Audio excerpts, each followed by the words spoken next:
今日同大家分享嘅呢個項目咧，唔單止係仙境，而且咧係絕版。粵港嘅大灣區嘅馬爾代夫，哇！你睇下呢個景觀，真係好出片。網紅嘅打卡點，生活環境，如果你度假養老啦，呢啲環境係超級正嘅。哇！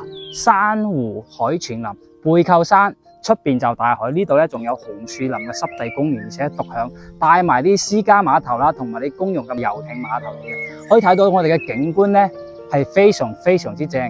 呢度你聽到咧，不再係汽車嘅聲音，你聽到咧而係嗰啲所有大自然嘅聲音嚟嘅，鳥聲啦，或者係鳥語花香啦，度假養老超級正一流。呢啲環境真係喺大灣區度揾唔到第二個，以後咧亦都係絕版嘅環境嚟。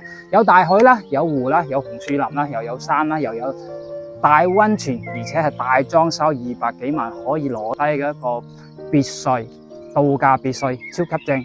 究竟個戶型同埋個環境如何呢？我哋一齊去睇睇。呢套別墅咧係超級正嘅，最正嘅地方咧亦都係呢個別墅嘅後花園啦。可以睇到咧我哋嘅互動情景生活嘅模式係非常之多，純享受嘅別墅嚟嘅，200幾萬嘅人仔總價嚟嘅。咁呢度咧就後花園帶埋呢個溫泉嘅泡池啦，度假啦、養老啦。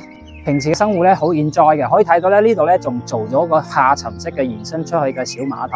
你中意滑艇啦，你中意飲茶啦，你中意釣魚啦，或者你中意水上嘅運動啦，呢度都可以滿足到你。水係好清嘅，而且咧呢個水咧係活水嚟，可以流到出邊嘅大海嘅。出邊就大海，呢度咧就係紅樹林濕地公園，帶埋嘅溫泉入湖。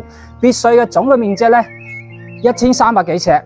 實用嘅面積咧去到2800尺，接近咧3000尺嘅一個面積，總共有2層嘅佈局，前花園後花園嘅設計咧非常之有特色。而家咧帶大家由門口開始參觀，左右兩邊咧都有你嘅左右嘅護法，呢度咧好有儀式感。平時你帶埋啲 friend 朋友過嚟之後咧，呢度咧係做一個迎賓嘅門口嚟嘅，對開嘅大門咧顯得咧好大氣嘅。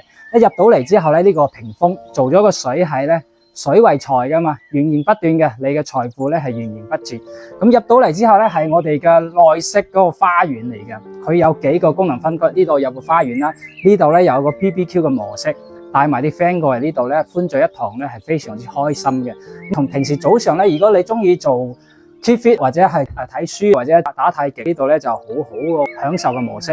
入邊咧呢度有間房嚟嘅。可以做到一個套間啦，帶埋一個小嘅花園，種花種菜咧，入邊嘅空間都係幾 OK 嘅。主副樓嘅設計都係我哋呢個別墅嘅特色嚟嘅，上邊一層，下邊一層啦，帶埋我哋頭先睇到嘅後花園。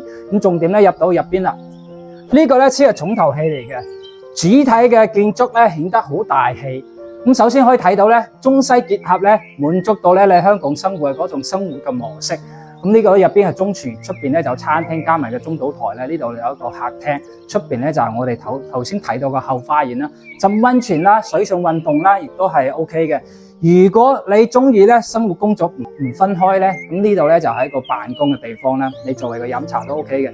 平時喺呢度咧做下手上嘅工作啦，或者處理公司嘅事務咧，呢個空間係絕對足夠，亦都非常之 OK 嘅。出邊就連埋嘅水，望住個水，跟住咧睇下自己指點嘅公山咧，呢度咧就係老細最有成就感嘅一刻嚟嘅。OK， 我哋而家帶大家上去2樓，去感受下2樓嘅居住嘅空間。即係啲別墅咧，你攞嚟玩咧，攞嚟度假咧，真係非常之 OK 嘅。即係我睇珠海嘅別墅啦、江門嘅別墅都睇咗好多嘅，但係呢啲200幾萬咧，可以住到呢啲別墅咁樣嘅 feel 咧。頭先咧就係我哋嘅庭院嚟嘅啦，門口嘅位置啦。呢度咧就係我哋嘅2樓嗰個體驗嘅情景嚟噶。你平時呢度跑下步，跟住行下呢度曬太陽啦，真係好正嘅。2樓呢個副樓入邊咧，佢上邊呢個花園仔咧，你都可以擺埋啲 sofa 啦，或者種啲花草喺呢度咧，好享受嘅。因為度假咧、養老咧呢啲講究咧就係享受 enjoy， 所以呢度佢俾到你嘅戶外嘅功能區係好多嘅。200幾萬冇咩壓力嘅，呢個係 total 嘅總價嚟嘅，而且咧係大裝修噶嘛。2樓係2間房嘅，而且咧都係套間嚟嘅。呢個就稍微細啲嘅，但係都係一個套間嚟嘅。感受一下，即係你企喺呢個位置咧，隔住一層玻璃，可以將個熱量啦、光線咧都隔開晒，啲入邊係好舒適，溫度好低，可以望到成個水係。入邊下邊嘅水係好清嘅，跟住咧下邊咧有水上嘅運動啦，亦都可以你所有滿足到你對養老生活嘅需求或者度假生活嘅需求。咁重點咧就係呢個主人房啦，成排咁樣行過去嘅。邊個女人睇咗唔中意咧？入邊咧就洗手間嚟嘅，梳妝台啦，同埋所有梳頭空間啦，跟住咧成張床咁樣對住個水。瞓醒之後咧，望到咧全部汪洋嘅大海咁樣嘅，真係心情會好正㗎。你翻嚟咧喺香港做嘢啦，或者其他做嘢翻到嚟瞓一晚之後咧，冇任何嘅噪音，冇任何嘅打攪，瞓到自然醒嗰刻望到咧出邊咧係一片嘅水係好清晰嘅。所以俾到我哋嘅心情咧，自然係好正嘅。加埋咧呢個浴缸咧，亦都係我哋呢個主人房嘅點睛之作。好啦，呢個別墅已經睇晒㗎啦。